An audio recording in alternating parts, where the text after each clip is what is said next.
Busa karong kagabion, atong tagaan og pagtagad, ang usa na pod ka tema nga nagaluhan, one false move.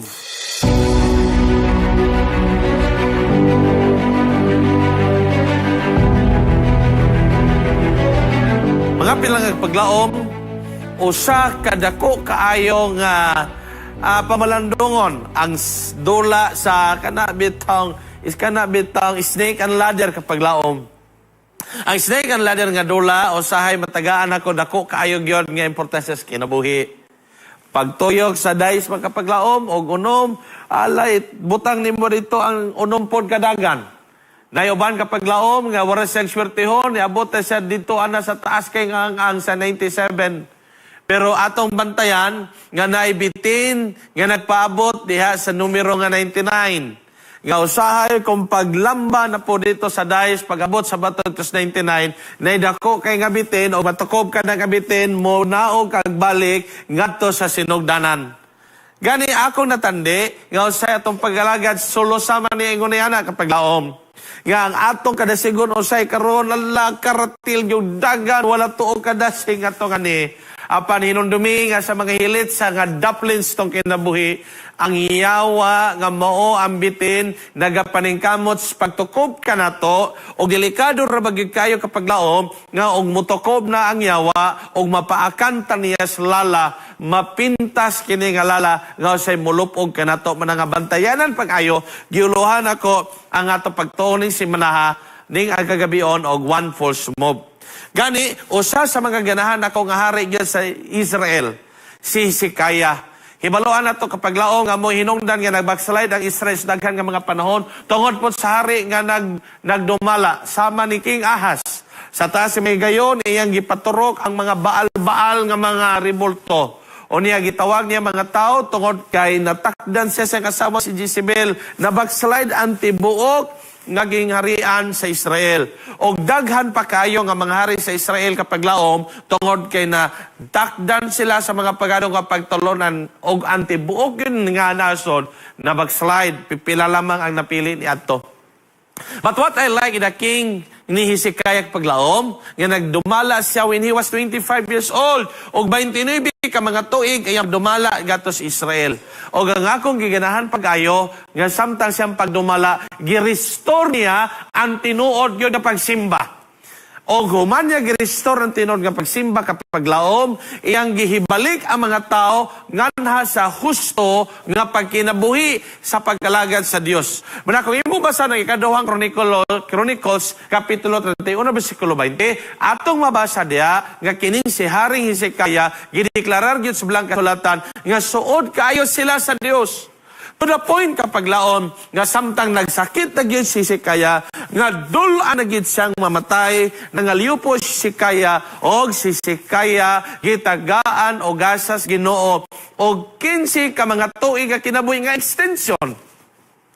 5 ka mga kapag laom, ang Dios naghatag og 15 ka mga tuig nga extension with all the promise sa tanan nga mga gira o balanse sa Dios og mahimo gyapon minalambuon iyang giharian. So grabe gyud kasuod ang Dios og si Hezekiah tungod kay Hezekiah naghibalik sa mga tawo sa pag-alagad nga husto sa Dios.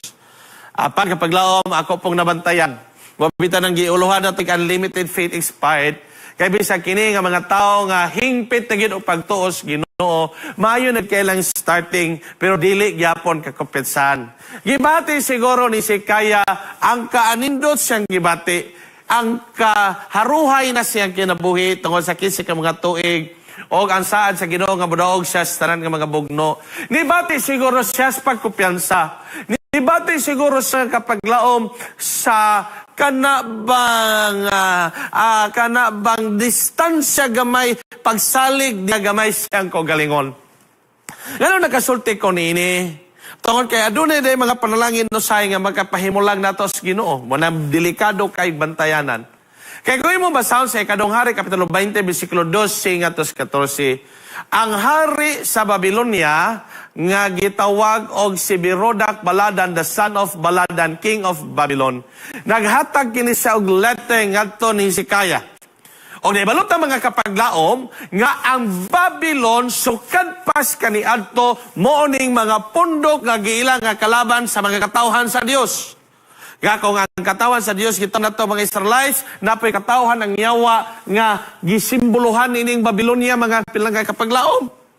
Og tungod ni ana kining pundok nga giilang nga kalaban nga magatawan sa Dios, nagsulat dito ni Hezekiah og naunsang paghitabo mga kapaglaom nga kung imong basahon pag-ayo ang versikulo 13, gitagaan man og pagpakabana ni Hezekiah ang sulat o gitagaan man niya og pag-abi-abi, gitagaan niya glona ang kalaban sa Dios nga mosulod ngadto sa iyang gingharian, iyang giakomodar, iyang gibi-abi og wala lang niya gibi-abi og giakomodar. Gipakita ni Hezekiah ang tanan niya mga salapin ni bulawan, tanan niya nga mga pahumot, tanan niya nga kawagtangan og tanan niya nga nasa iyang gingharian kapaglaom tungod kay na-overwhelm siguro siya, nadaog siya sa kalipay sa dako kay nga perlangin giyatag sa Ginoo kaniya, nibati siya dako kayo nga kumpiyansa sa iyang espirituanon nga pagkinabuhi.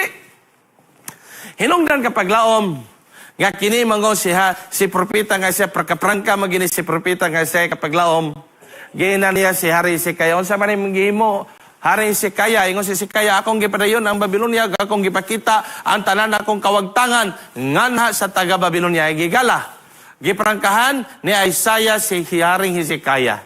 Versikulo 17 nagsulti, so ginlan ko ikaw nga moabot ang panahon nga ang tanan nimong gipakita nga mga kawagtangan ngadto sa kalaban sa Dios nga mga Babylonia kini siya pagaut-uton ila kini pagahakuton og ikaw mamatay sa dili madugay. Higala pagka masubo ba nga pamalandungon? Suod kayo kamo sa Dios. Sa pila ka mga tuig nag-uban kamo, muinding lang ta sa walay nada tungod sa usa ka sipyat nga desisyon. Busa kung atong himay-himayon ang pagtuon, usa ka dako kay nga delikado nga nitabo tungod kay ang gitagaan og luna pagpakabana ang kaaway sa Dios nga mosulod sa iyang kinabuhi o bisan siyang gingharian. Hingala nagingon in town diri ang Christ Object Lesson 72. Why Satan spared? Wala man gipatay sa Dios ang yawa. Nganong gitugutan man sa Ginoo nga ang yawa hangtod karon magpabilin nga wala man lang gidna niya in town gitamakan. Kung imong basahon, Satan is a deceiver. When he sin in heaven, even the loyal angels pastilan mga kapaglaom. Kinibitaw ang yawa mga kapaglaom. Pagkamaayo na lang kaayni siya sa tanang mga butang, nga bisan pa ang mga matinud-anon, nga mga manulunda dito sa langit, wala na ganito sila internet dito sa langit ha, wala na ganito sila Facebook, wala na to sila YouTube, wala na to sila iPhones, wala na to sila mga himan, wala lagi sila lang gimo, sige na lang yung katubang sa Ginoo, sige worship, pero loyal angels were tempted by the devil and even converted, and 1/3 of them fell. Tagak dere mga pilang kapaglaom tungod kay ilang gibati ang pagsunod sa yawa inay sa Ginoo. Busa lalom kay nga pamalandungon usa ka panahon niya na nibisita kami sa usa ka lugar. Abi nimo ang tourist guide nagsulti kanamo. Di lang ko magsabag ang lugar mga kapaglaom kay basing maghatag og dili maayo pod sa nagpuyo dito apan ang tourist guide nagsulti. Nga mga pinalanggan namong mga kaubanan, diya nakita niini nga lugar, ako ra gyung gihangyo ninyo nga pag adunay moduol ninyo nga mga tao, ayaw gyud tagda. Kay unsa man ang ilang modus? Usahay ilang mo picture sila sa inyo. Mingon sila nga walay bayad, ako request mo picture. Apan pag picture nila nimo, dili na nila ibalik ang cellphone haton nga dili ka mo bayad. Lang alang manggilalis mo dito sa park, sumapugos kag bayad. Lain pag nilang modus, ipakita ka sa mga kwintas, dili na nila inon nga ibaligya, ilang itaw dito si mong liog, kay ilang inon nga free souvenir. Pero pag abot na si mong liog, dili dito free mga kapaglaom, perti din ako ang bayad. Sumapugos kag bayad. So ang tugon mga kapaglaom sa amo sa mao nga nagdala sa tour, never give attention to them. Balang magsunod-sunod sila, ayaw gyud paminawa. Balang unsa lang isulti, ayaw gyud lakaw ragi ka, hawa og na sila kay og maminaw ka. automatic kapag laom, madlit agan ta. So busa mo na instruction kami sa kong asawa nagtamod gyud ana labi nag wala tay kwarta mato tagubang nasod magbantay kita kapag laom kay bisag tubig maglisod biya ta usahay pod mo na nga niabot ang panahon nga niabot gyud mi sa tindahan abi nimo kapag laom kami daw sa kong asawa litagan yun lali man ka gibaligyan mig bag layo kay mi pagbaligya sa bag pero gian kuyo kay mamaligyoy, gikuha niya ang bag, nagkuha siya og lighter, iyang gisunog. Iyang gisunog yun ang bag kapag laom. Ingon siya nga kini nga bag, panit yun siya sa kamilyo nga original, dili kini sa gisunog niya. Wa man yun na sunog. Hanto nagkaduol mi, pastilan ang sugilano, nakapalit yun mi. Ang bag ay sorry nga mong napalit, karon pero tinagin taong gubaa. Nabalandong ko sa instruction sa maong at tour guide, never give attention. Bosa kung ato tagaan ng Espiritu stagnaw gabalang kasulatan nagsulti nga ang yawa o sa kagamanan nga tao nga manulunda nga natagak ninyo taa nga bisan pag ang mga matinud-anon sa Dios nga mga manulunda dito sa langit nakaplagan nga naluya o iyang nakuha ang simpatiya. This is why God did not destroy Satan tungod kay gusto in taon sa Ginoo nga mapadayag sa mga tao unsa ang tinuod nga kinaiya sa yawa o unsa ang iyang nahimo nga distraction sa tibuok naong sa planos kaluwasan sa Dios. Basta bantayanan kayo mga pinlanggay kapag laom. Ako kanunay yun ko nagunaw-na. O nalitagan manggaling sa yawa ang mga manulunda dito sa langit. Nga wala mangganit to sila lain gipanghimo dito na sige nag-worship sa Ginoo. Sa mo tatak karon mga kapaglaom nga usahay matagak na lang ni atong kalimutaw og tan-aw sa tanan sa lidas YouTube. Usahay kapaglaom pamaulan na lang atong mga tudlo usahay bikugan na lang tadi ta kabantay nga wala na ta ka worship wala ta kabasa sa Biblia tungod kay ang atong tibok kinabuhi nagahina usahay sa kalibutan butang. When kung natintal sila how much more baka kita kapaglaom? Dili ba ka mo expire atong mga pagtuo samtang kita nagpuyo aning yuta? Ikaduha nga punto kapaglaom nga gusto nako nga tagaan gyud og pagtagad. Wala lang magod gihatag ni Sikaya ang iyang attention nga tos kaaway apan iya pagyong gihatag ang iyang pagsalig. Kano ikon ba ko gihatag pagsalig? Ipakita din niya ang iyang mga bulawan. Ipakita din niya ang salapi. Ipakita din niya ang mga pahumot. Ipakita din niya tanan niya mga spices. O wala siya naghatag og pagsalig sa kalaban. Higala pinakalisod sa tanan kung atong saligan ang atong kaugalingon, saligan nato ang atong panginabuhi, saligan na nato ang atong mga boss trabaho, saligan na nato atong mga butang sa kalibutan inay sa itong pagsalig sa Dios. Kay mo kana siya ang kahimtang kapaglaom nganong nagkaluya usay ang atong mga pagtuo kay mahadlok kanita malate sa opisina pero di ta mahadlok malate sa Sabbath school. O say kapaglaom ko magpatawag ato mga superintendent bisag tungas gabi or magpatawag ato negosyo na delivery kupras, na delivery pamuwi, na delivery hagutan, hagot unsa pa na abaka uban bisag unsang orasa basta sa panginabuhi mo atindir ta pero matingala ta kapaglaom bisag nahibalota nga nagsugod ang adlaw balaan nga nasa Biyernes gabi pero sa daghan nga magkasimbahanan ang Biyernes gabi warag tawan awaaw na kay magkapaglaom. Mga kabug, mga langgam na lang in town, kasagaran. Pero I'm not saying that this is true to all. There are also churches, just like what I visited in some of the churches, nga pitig yung dasiga. But there are also some kapaglaom, nga usahay, we are too much inclined in our worldly pleasures than mga kapaglaom sa pagsalig nato in town sa Dios. Kaya bisag usaw ra ba natong tuwad-tuwad sa pagpanginabuhi o di tatabangan sa Dios, wala ra bagyoy mahitabo kapaglaom. Apan, we are not to trust in princes and patriarchs and kings 202. Or set men in the place of God, we are to remember that human beings are fallible. Kana mga tao nga atong gisaligan kapag laom, dili na sila consistent. Dali na silang mausab-usab. And that He has all power is our strong tower of defense. In every emergency, we are to feel that the battle is us.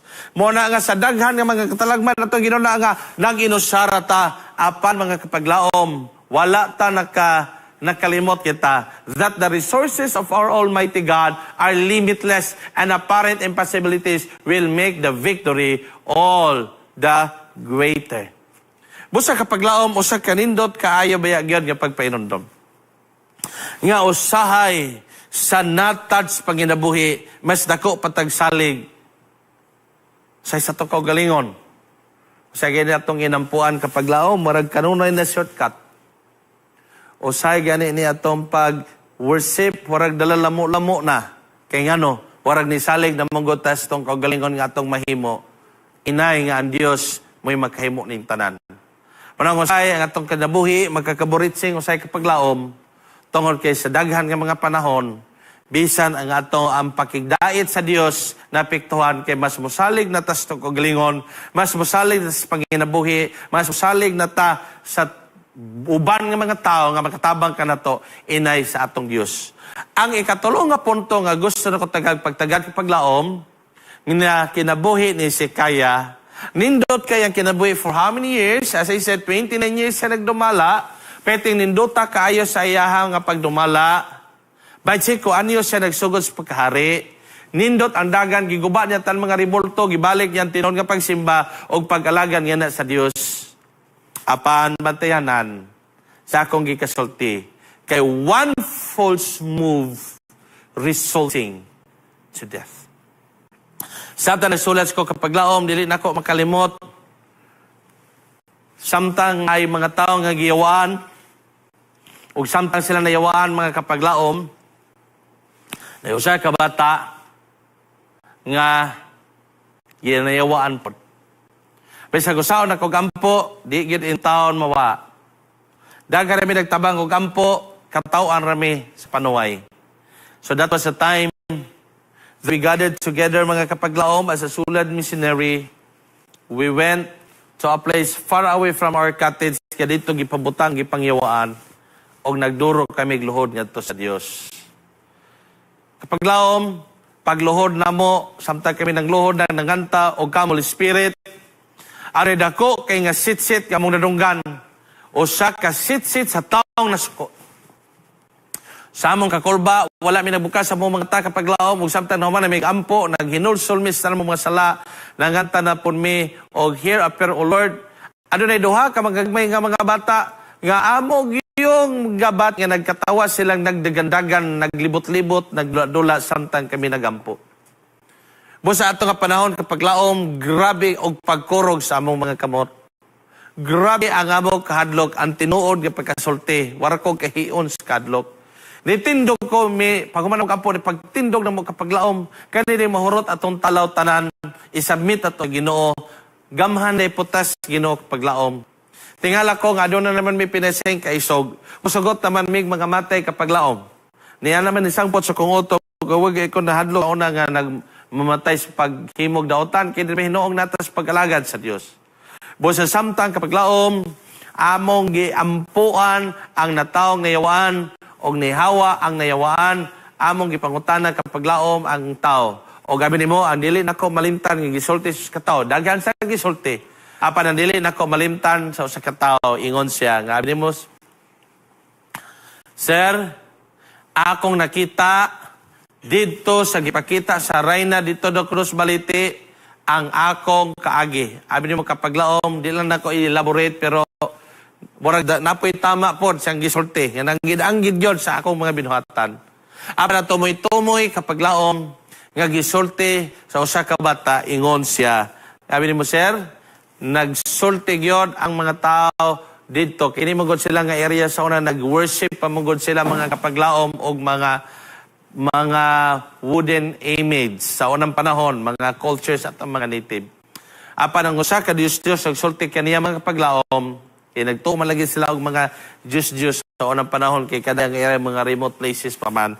Nagingon, ngabi nimo, Sir, nagingon ang tao nga akong agalon nga og mo balik kuno kas pagpagkasala, siguruduho na gidaw nila nga dili ka makabalik sa sabakan sa Ginoo nga buhi.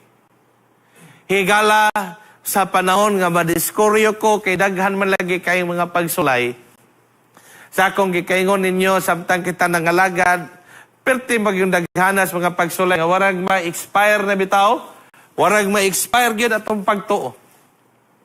Naay mga pagsulay nga mutukmod nato nga mobalik ta sa ngilan natong kagahapon. Apan samtang ako tong hinumduman nga nagsunod-sunod ra kuno ning mga daotang mga spirit, mga manulunda nga nagtatagak gikan sa langit. Og samtang mga kapaglaom masipyat kuno ko sa pagbalik sa pagpagkasala, di na gidaw nila tugutan nga makabalik ko sa bakan sa Dios nga dili mawagta nga ako kinabuhi. Higala ako yung nakita og ako yung gibati, unsa kadakong away kining sa yawa o sa Ginoo ning hinapos mga adlaw. Tungod kay bisag unsa na malanggid iyang gamiton aron nga sa usa na to kasipyat kitang tanan makapukan. Muna nga bantayanan pag-ayo kapaglaom. Ingon ang parte sa Kings 3:47 nga to 3:48, ang sugilanos kinabuhi ni Hezekiah nga kapakyasan, naghatag nagprobar kanato nga tinuod gid ay nga dili kit to trust at the time at the visit of ambassadors. Tungod kay kini ang kapakyasan naghatag nato leksyon nga ang pagsalig kapaglaom sa tao labi na didto sa kaaway nga mga instrumento mo kini ang sugod sa kapakyasan. This is a very important lesson to all of us. Yani, how great the need that we set a watch upon our lips. Bisan pa sa itong mga ngabil kapaglaom. Bisan pa sa atong guard carefully our step, atong mga lakang, ang tanan nga mga possibility kapaglaom nga kita mapandol. Muna nga, ang bottom line kapaglaom, nga dili unta mabot sa punto nga kita masaligon sa itong mga tagstag sa mga kinabuhi. Muna nga sa pagmatapa unta na nato, ang una unta natong hibalagon ang pulong sa Ginoo. Kay kini magong pulong sa Ginoo, nagpagbasa mo ganatong Biblia, atong gipakita sa Dios nga di ta kasalig sa atong kagalingon gawas pagsalig lamang kaniya. Pero say lang pagmata nato, magkapikap ta sa atong banig, ang atong pangitaon, ang ato mang dahil cellphone o gahan na suksok, bas unlan, natagak, bas katri, to bas ilalom sabon, o say magsukarap man ta magkapaglaom, o paglili na to cellphone, ang yawa may pagkaayo, dalon po niya sa group chat, dalon na niya kapaglaom sa daghan kaayo nga mga amigo nato nga nagpost sa Facebook, tuan na sila San Francisco Bridge, baga sa lito ng aligo, hanton malingaw ta, hanton nga di ka kabantay, nga gikaw na tong oras, ng matatangawa ka worship, wakabasa sa balakas na watakampo. O ka na nga panahon mga kaigsunan, Satan can really intervene because according here, we should really watch carefully our step kay ang yawa kapaglaom makalilisang kini maninintal natpukan gani ang mga manulunda dito sa langit kansang matinud-anon sa Dios. Busa kung imo basahon ang Mount of Blessings 107, misrepresenting God.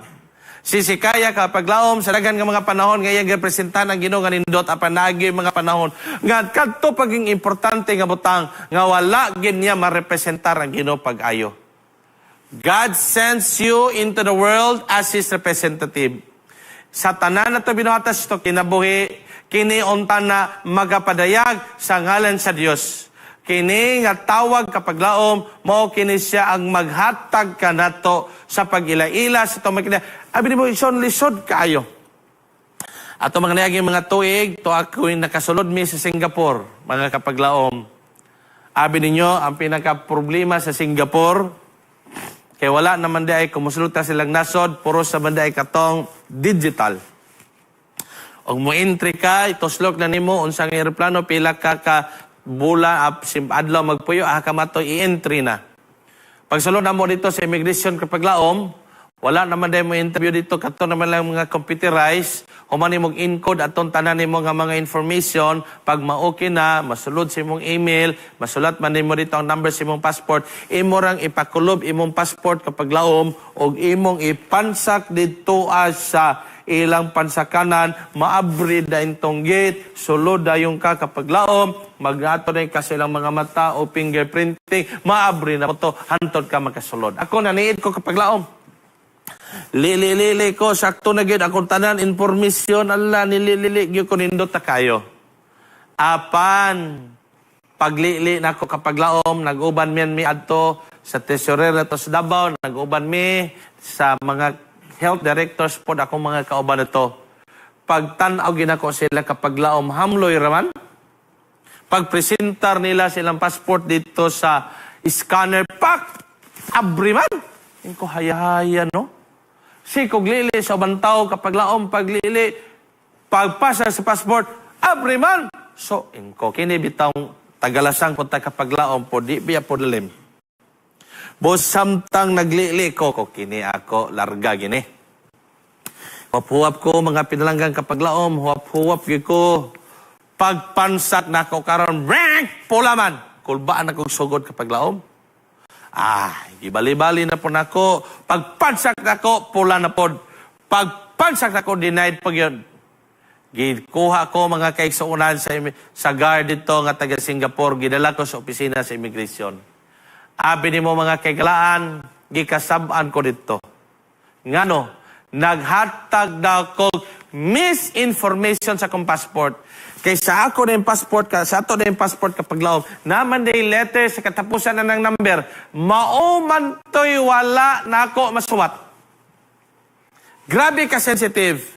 Bisan di ay kapag laom, o gamay kaayo nga butang, gidaginot kapag laom, dito sa immigration, busa sa atong pag-alagad, nakapamalandong po ko mga kapaglaom.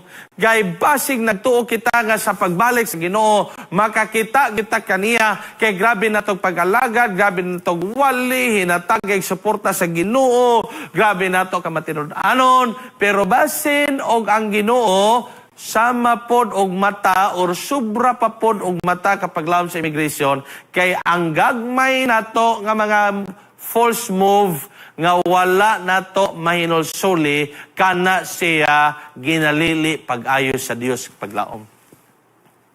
Maya kung nagtuon na ta kapaglaom nga ato nang nahatag anto pinadebes sa Dios, pero atong hinunoon kapaglaom nga bantayanan kaayo kaysa tanan nato nga pagkamatinud-anon og naay mga butang nga wa ta nagmatinud-anon nga wa nato minulsuli pag-ayo sa Dios, basin kini ang maghatag nato kapukan o kalaglagan. Busa karon kagabion mga pilang kapaglaom, mga ako lang yung giganahan nga luyon ni ining tanan nga paghimangno ang grasya og kaluoy sa Dios supisente kaayo. Ngano nangayo kog pasaylo dito sa immigration kapaglaom, human ako pasaylo sa immigration, iya kong gipasaylo. O siya na mo balik Singapore, ako na yung gitarong pagplastar o wala na ko na problema. Higala ang nakanindot kaya doon na po tayo Diyos nga mapisinayloon kaayo. O ako yun ning ibalik-balik nga ang grasya o ang kaluoy ragyong taon sa Diyos kapag laom. Ang iragyong kaluoy mo'y maghatag ka natog pagtuboy. Kaya bisan sa panahon nga kita masipyat kapag laom, di lang yun in town kita mo bulag nga na sa grasya o kaluoy ni Gining Isos. O wala nagilain panatong hinagiban. Diha ragyon sa grasya sa kaluoy sa Dios. Busa ganan kay kus usa ka awit kapag laom sa giuluhan og in your mercy. Kining kanta nga in your mercy, kapaglaom, gikanta atong unang nga gabi sa kapilangang asawa, apan karon nga kagabion, iya na pong kantahon ang mahitungod sa grasya sa Dios. Ganang gusto ko ni ipakanta kapaglaom, isip katapusan nga pinali sa akong wali, tungod kay kini nagapahinumdom ka nato, nga bisan sa daghan nato nga kapakyasan, o ato lang yung dili lang kita mahimulag sa grasya sa Dios.